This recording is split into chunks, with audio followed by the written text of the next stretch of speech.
Hello and welcome, students, to another episode of History at Home. In today's episode, we'll be looking at a note taking format known as Cornell Notes. So, Cornell Notes are a note taking method that will help you organize and format your notes. And when we think about important skills, one of the most important skills that we can develop as historians is how do we accurately and quickly record information. And this note taking method will help us develop this skill throughout the school year. So, I've kind of tweaked and adapted Cornell Notes to better suit our class together. I've broken down Cornell Notes into three big components. So if we had a lined sheet of paper, at the very top would be one of those three components. That would be your topic. And at the top, what you're going to write is just simply the topic that the notes are about. So this could be a person, a historical event, could be anything. But at the very top of your page, you're going to write the topic. And then from there, you're going to review the source. This could be a lecture or a primary or secondary source, and record notes on your topic in the right-hand column. And after you're done with your notes, you're going to reflect back and study and look over your notes a second time. And you're going to review or develop 4 review questions and answers over here in the left-hand column.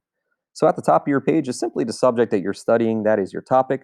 Your notes are important information on your topic. And then your questions and answers are review questions and answers that you develop on your topic. And these are going to be things that you can use to help you review and prepare for a test. I've done some of the legwork for you. This is the template that we'll be using throughout the school year for our Cornell Notes. So you see those 3 key components. We have the topic at the top. We have the notes in the right-hand column that you'll develop, and then the review questions that you'll also develop as you reflect back and review your notes a second time. Right now on your paper, write this in, Cornell Notes. So this is going to be your first go at it and your first example of Cornell Notes. So our topic is simply going to be Cornell Notes. Record that in the topic box at the top of your page. So one of the most important things about Cornell Notes is formatting, and really just notes in general. You want your notes to be formatted so that it's easy for you to find the information that you need, so that they're easier to study down the road. Your formatting is going to be important. I'll kind of show you how these should be formatted. So we're going to focus on this box here, our notes. And what I'm going to do is, if I'm sitting there with this page next to me uh, as I'm kind of reviewing a source or looking over a source, I want to start gathering information and grouping information underneath what I like to call a main idea. And our main ideas in a history class tend to be these ideas. They tend to be people, events, dates, and cause effects. So I would put maybe a person's name here as my main idea. And then as I'm going through the source, what I'm going to do is support that main idea with information. So maybe if I'm studying a historical figure, some of that important information might be when they're born, some of the achievements that they achieved throughout their life, maybe the date of their passing. That would be some of the supporting information on the main idea. So as you go through your notes, this is eventually what it's going to start looking like. I would have one main idea and some information to support, my notes to support the main idea, then maybe a new main idea, again, some notes to back up the main idea, etc., etc.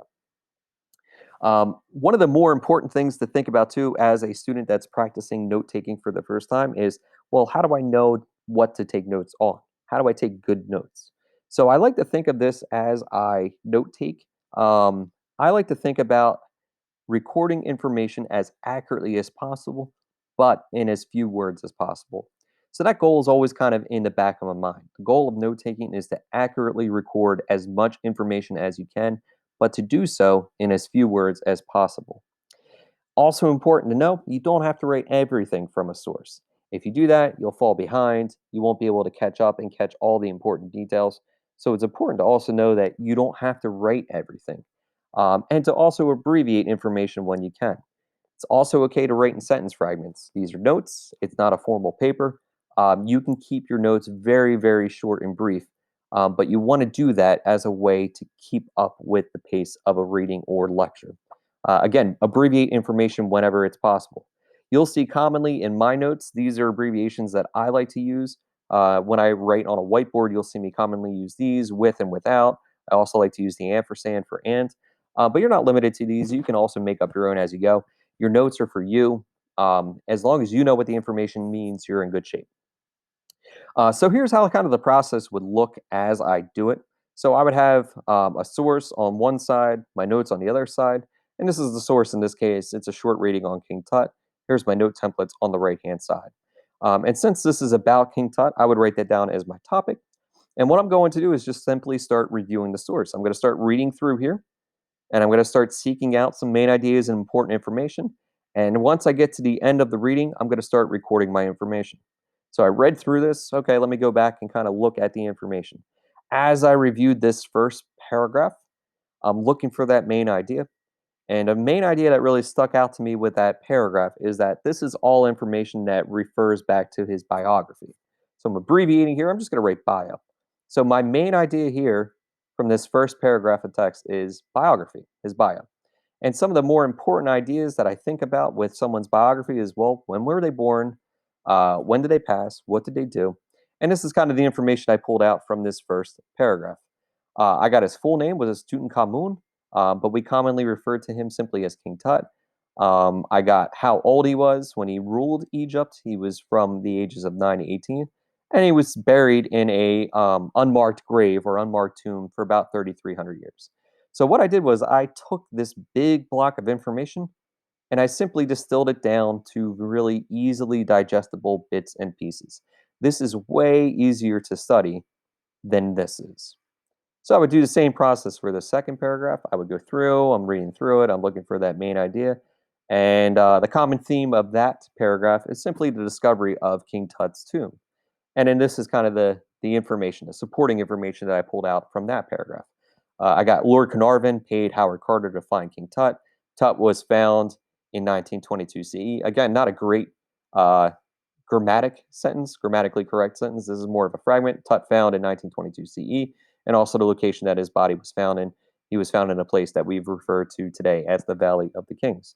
Again, so kind of the goal is a lot of information, big blocks of text here. I distilled it down to easily digestible information. And again, when I go to study King Tut, I want to have information that is organized under main ideas, so bio discovery, and then the supporting information on the main idea. So this is supporting information on his biography and supporting information on its discovery. So I'm not going to stop there, right? I'm going to get through all of the information, go through the entire source, take notes on it. I still have one final step to do within my Cornell notes, and that is to make some questions. So your directions say you got to create 4 or more higher level review questions. You should rate the answers to your questions below, and you should also avoid true, false, or yes or no questions. So over here in the left-hand column, what I'm going to do now is I'm going to review my notes, and I'm going to ask myself this question. What might be asked on a test about this topic? What might the teacher ask me about King Tut on a test? And that's the kind of questions that I want to write down over here in this left-hand column. So as I'm going through my notes and kind of studying them and giving them a second look, this would be a question that I would develop. This is a good example of a higher level question. What roles did Lord Carnarvon and Howard Carter play in the discovery of King Tut? This is a question that's higher level. It's not simply yes or no or true or false. And below it, I'm going to use my notes to help me find the answer. I got Lord Carnarvon. He paid Howard Carter to find King Tut. And Howard Carter is the archaeologist who found King Tut's tomb.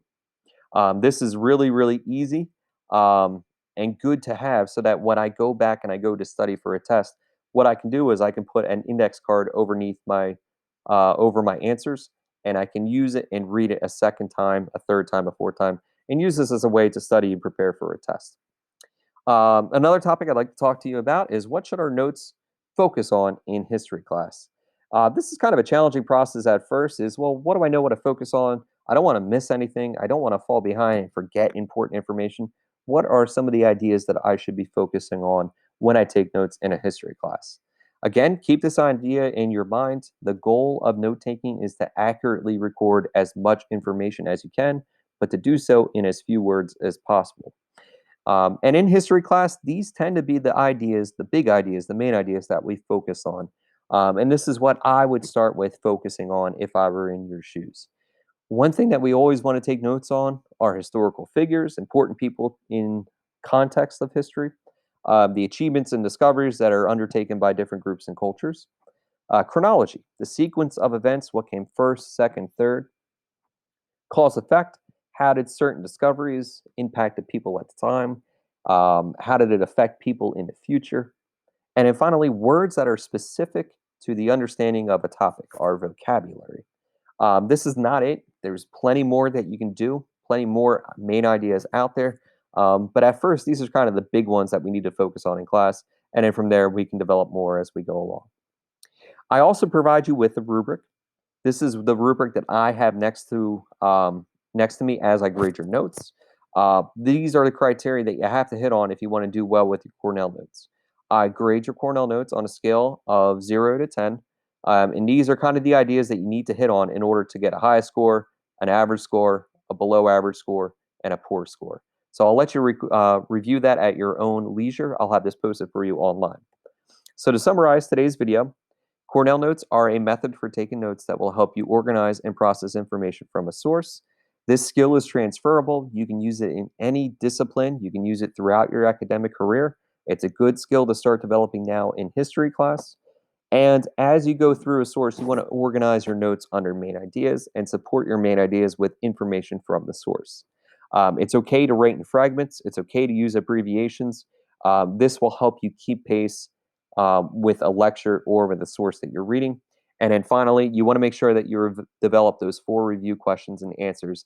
And these are going to be things that will help you study for a test or quiz down the road. All right, everyone. Thank you for watching, and I'll see you next time.